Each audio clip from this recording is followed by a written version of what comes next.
Et on va rejoindre Kayla et Joy à Madagascar à l'occasion de ce sommet de la francophonie. Bonsoir, c'est un plaisir de vous accueillir dans le 64 minutes en duplex depuis Madagascar. Alors je voudrais d'abord vous demander à l'une et à l'autre de vous présenter en quelques mots. Kayla d'abord, on vous décrit comme une slameuse poète, ça vous convient ? Oui, slameuse, poète et vocale aussi du groupe Kayla and Men, du coup. Un groupe de spoken word malgache. Donc le spoken word, c'est du slam, mais avec un fond musical. Alors... Et j'ai inventé aussi ce qu'on appelle la slamothérapie, donc une thérapie par l'intermédiaire du slam, en quelques mots, voilà. Alors à côté de vous, il y a Joy, qui est aussi slameuse, Moi, c'est Joy. poète. Donc voilà, je suis belge, avec des origines italiennes et burundaises. Uh-huh. Et je fais du slam aussi, du spoken word aussi, comme Kayla, dans différents projets. Et des ateliers de slam aussi, voilà. Alors, avant de parler de ce que vous exprimez dans vos textes sur Madagascar ou sur la Belgique, on va vous écouter. Alors d'abord, un extrait du clip de Kayla, Madagascar, un clip qui est rapidement devenu un phénomène sur Internet. On regarde. Madagascar misy-drazako Madagascar tanindrazako fansotra sy teny mpitondra fanjakana tanindrazana fahafahana fandrosoana efa tao miaratsina sy fahalotoana tanindrazana fahafahana famarinana manjaka ny kolokolo mbe vola ihany no mifaninana tanindrazana fahafahana fitiavana samy malagasy mifamonia iatsy iavanana tititany tito tsy ahitana filaminana fandrombana serisetra pobasy etretra Madagascar misy-drazako Madagascar tanindrazako lova tsy mifindra voarapaka sy voarindra orado mipetraka ho vaka fa efa feno randrazako mbeara apetraka ho tongotra seny tantara fa zaho tsy nasiany lanjany anefa zany ankehitriny to zaho tsy nisy azany maty foa maneny ireo mahery fomba iadana ny laka nefa lahy ankehitriny to tsy miraharaha aiza le kolotsaina malagasy zay mitambatra fa zay misaraka. Alors on vient de voir un extrait donc, de ce clip qui a fait un carton sur Internet. Kayla, Madagascar est l'un des pays les plus pauvres de la planète. Aujourd'hui, plus de 50% des Malgaches ont moins de 20 ans. Comment va votre pays? Comment va Madagascar en 2016? Madagascar, en 2016, c'est un pays toujours en sous-développement, mais en voie de développement, si on peut dire. Mais en même temps, le truc, c'est que les jeunes à Madagascar, ils sont en souffrance. Les gens, ils ne se rendent pas compte de ce qui se passe dans le pays. Et moi, je suis porte-parole de cette jeunesse-là. Donc, je représente vraiment les Malgaches d'en bas et cette jeunesse à partir de 20 ans et en dessous de 20 ans. Mais en même temps, Madagascar aussi, ça parle aux plus vieux. Donc voilà. Alors on va en parler avec vous, mais on va regarder maintenant un extrait du clip de Joy, la bruxelloise Joy, et ça s'appelle « Mon pays ». Mon pays n'est pas que plat, il est immobile. Je crois qu'il est trop petit pour moi, c'est pas de l'ironie. Je voudrais l'emmener en voyage, mais c'est pas possible. Mon pays n'est pas que plat, il est immobile. Les craintifs agrippés à leur patrimoine me fatiguent. L'esprit aussi fermé que leurs frontières linguistiques. Ils restent suspendus à l'idée d'une époque qu'on pourrait figer. Accrochés à leurs protocoles, à leurs jours fériés. Accrochés à leurs écoles, aux cours falsifiés. Qui oublient les vols, les viols et les contours des colonies. Qui oublient les morts d'une planète qui se mondialise. Quand on se développe, on ferme les yeux sur l'origine. Pendant ce temps, les seules étoiles qui brillent encore dans ma ville sont celles méprisantes de leurs hôtels hors de prix. On s'imagine une croissance sans limite, infinie, sans victime, ni contrepartie, une pollution sans maladie, une solution capitaliste. On croit vraiment à la relance économique et on se mange un bon traité transatlantique. On m'a dit, oh petite, faut pas cracher dans la soupe. Hey, je vois pas le problème si c'est quand même moi qui la bouffe, non. Je vois pas le problème si c'est quand même moi qui la bouffe. Alors Joy, vous dressez un portrait plutôt négatif de la Belgique, on peut le dire. Le pays des compromis, c'est un plat pays immobile, la Belgique?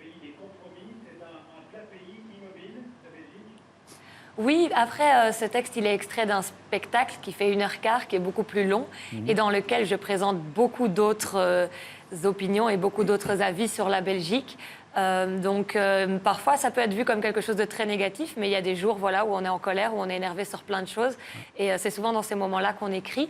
Mais voilà, il ne faut pas croire que je suis uniquement quelqu'un qui critique et qui crache dans la soupe. Je nuance aussi très fortement mon propos, mais c'est vrai que comme c'est le clip qui est sorti et qui a eu beaucoup d'écho, parfois on me colle cette image-là. Mais il ne faut pas croire, il y a aussi beaucoup de choses très positives sur la Belgique dans le spectacle. Alors, on parle beaucoup de jeunesse à l'occasion du sommet de la francophonie. Qu'est-ce que vous auriez envie de dire à la jeunesse de vos deux pays? Kéla, qu'est-ce que vous avez envie de dire aux jeunes malgaches? Moi, j'ai envie de dire à la jeunesse malgache de vraiment croire à leurs rêves, de vraiment faire ce qui leur plaît. Et franchement, moi là, il ne faut pas croire qu'on ne peut pas arriver à quelque chose dans la vie malgré la pauvreté, malgré tout ce qui se passe dans notre pays. Donc voilà, c'est ce que moi j'ai envie de dire à la jeunesse malgache, c'est vraiment de croire à fond à leurs rêves, de faire ce qui leur plaît et de ne pas aussi écouter ce que les gens disent parce que moi, en tant que femme malgache, en tant que jeune, à Madagascar, on ne peut pas parler librement en étant femme et en étant déjà une artiste. Donc moi, je suis très à fond aussi dans tout ce qui est mouvement un peu féministe, tout ça. Et du coup, j'incite plus aussi les femmes vraiment à parler, à se dévoiler. Et vous, Joy? Moi, j'ai surtout envie de parler d'engagement parce que je pense que plus que jamais à notre époque, il est temps de s'engager. Et on a l'habitude de dire à nos enfants, mais non, en fait, c'est à nous maintenant de nous engager. Et comme je l'ai entendu tout à l'heure, la jeunesse, c'est pas l'avenir, la jeunesse, c'est le présent. Donc on n'a pas à attendre d'avoir 40 ans pour commencer à faire des choses, à être actif, à vouloir changer les choses. Je pense que c'est maintenant qu'il faut le faire. Et si on nous laisse pas la place, alors il faut la prendre. Et voilà, moi j'ai aussi des causes qui me tiennent à cœur. Je parle beaucoup de l'histoire de la colonisation parce que je trouve que c'est un gros problème en Belgique. C'est totalement absent des cours d'histoire, c'est pratiquement un tabou. Je parle beaucoup du racisme. Et voilà, moi, il y a beaucoup de choses qui me touchent. Et je pense que si on est contre quelque chose, il faut le dire. Parce que c'est trop facile d'être contre et de rester assis dans son fauteuil ou avec ses 3 copains et de dire « ouais, ça m'énerve, ça, je ne suis pas d'accord avec ça ». Je pense que si vraiment on est contre quelque chose, il faut le dire.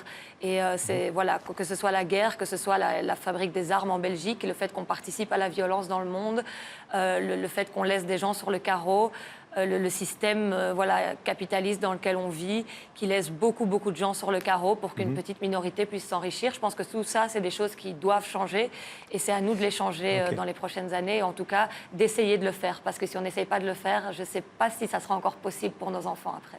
Alors, Kéla, il y a aussi beaucoup de jeunes, et pas seulement des jeunes d'ailleurs, sur le carreau, comme vient de dire Joy. À Madagascar, quel est le rôle d'un artiste, du poète que vous êtes dans une société divisée et inégalitaire comme Madagascar? Moi, déjà, un artiste pour moi, c'est quelqu'un qui représente un peuple déjà, et c'est la voix du peuple en lui-même. Et nous, les artistes, on est aussi des prismes par rapport à ce qui s'est passé dans le temps, à ce qui se passe là maintenant et à ce qui va se passer. Parce qu'un poète aussi, c'est un peu une oracle. Il peut voyager à travers le temps et les saisons pour moi. Et moi, par exemple, j'utilise le slam, l'art, comme un outil pour développer et faire bouger les choses. Déjà, le slam en lui-même, ça veut dire claque. C'est quelque chose qui fait émouvoir les gens, qui amène les gens à réfléchir. Mais moi, je suis plus dans cette perspective-là que voilà, c'est vraiment changer les choses d'un point de vue social. Donc, j'interviens, par exemple, dans différentes associations qui s'occupent des mères précoces, des jeunes incarcérés, des jeunes victimes de viols et de violences, et ainsi que les gamins des rues. Donc, je rebondis un peu sur ce que Joy elle a dit tout à l'heure. C'est déjà, je parle de Madagascar parce que je suis ici. Et Madagascar, c'est un pays jeune. Et Madagascar, c'est la jeunesse. Et cette jeunesse-là, ils ont juste besoin qu'on les entende, qu'on leur tende la main et qu'on les écoute. Et ils sont contents dans mes ateliers qu'il y a quelqu'un comme moi, étant jeune et femme, qui s'implique et qui les écoute. Joy et Kéla, commençons par Joy. Est-ce que c'est encore plus difficile d'être ce que vous êtes quand on est une fille ? Oui, ben, il y a très peu de femmes dans le slam, en tout cas dans les gros noms du slam. On connaît tous Abdel Malik, Grand Corps Malade, etc. Mais il n'y a pas encore de femmes et ça arrive très souvent que sur les scènes, on est beaucoup plus d'hommes que de femmes, mais c'est en train de changer. Et il y a par exemple un collectif en Belgique qui s'appelle El Slam et dans lequel on encourage vraiment les femmes parce que paradoxalement, les femmes écrivent plus que les hommes. Mais le problème, on se rend compte, c'est le passage à la scène et le fait d'être exposé au regard de tout le monde. On a encore très peur d'être jugé, critiqué, plus je pense quand on est une femme. Et donc on essaie de s'encourager entre femmes, de se coacher via des ateliers, via des scènes. C'est Lisette Lombé, une slameuse liégeoise qui a monté ce collectif. Et c'est vraiment très très beau de voir des femmes voilà, de tous les âges, de toutes les origines, qui se décident finalement à franchir le pas et à partager leurs textes. Parce que écrire, faire de la poésie, c'est très bien, mais si c'est pour garder tout ça enfermé dans un tiroir, ben, c'est un peu dommage pour tout le monde. Parce que ce qui est important, je pense, c'est le partage et c'est l'échange avec le public. Kéla, une fille, ça fait profil bas à Madagascar? Moi, oui, une fille, ça fait profil bas à Madagascar. Je voudrais même dire que on a sorti un film récemment qui s'appelle Mada Underground, qui passe sur TV5 et qui passe sur François en ce moment, qui était en avant-première au Centre Wallonie-Bruxelles le 8. Et du coup, je parle de ça dans le film en lui-même que à Madagascar, les filles, elles n'ont pas le droit de parler. Ma mère, elle m'a toujours dit, quand quelqu'un te dit quelque chose, limite quand quelqu'un te gifle, tu lui tends l'autre joue. Ouais. Donc moi, j'ai refoulé plusieurs choses en moi pendant plusieurs années et il est temps maintenant de dire les choses telles qu'elles sont. Et voilà, c'est vraiment, c'est partager, c'est s'exprimer, c'est pas avoir peur de ce que les gens ils peuvent dire autour de nous, parce que ça ne choisit pas un sexe au fait de parler, de s'exprimer. C'est pas qu'on soit une fille ou un garçon qu'on peut pas dire les choses telles qu'elles sont. Kéla et George, je vous remercie toutes les deux. On voit par votre enthousiasme et votre sourire que vous gardez espoir pour un monde meilleur. Et justement, on va terminer par un extrait de ce film Mada Underground. Je vous propose tout de suite de se quitter donc sur un extrait du film. Merci encore et bon sommet à Madagascar. Merci à vous. Bonne soirée. On n'arrêtera jamais de nous critiquer, on n'arrêtera jamais de nous traquer, on n'arrêtera jamais de nous blâmer. Quoi que tu dises, quoi que tu fasses, on te dira que tu n'auras jamais ta place, que tu as beau essayer, que tu as tort d'essayer. Tu es et tu seras toujours un étranger. Sur ta terre ou ailleurs, on n'aura jamais tous la même couleur, on est tous différents, mais on est tous pareils au fond. Tapez namas, tapez nambaf, tapez natsouf. Si aïta si ande artite fa malim tafakaya dan vavandul tafakaya dan masnul la mi ulul la signal un jour manal maïta kian. Bon alors ce film, je précise, sera diffusé sur TV5 Monde à des moments différents en fonction des continents et vous trouverez tous les horaires sur notre site tv5monde.com.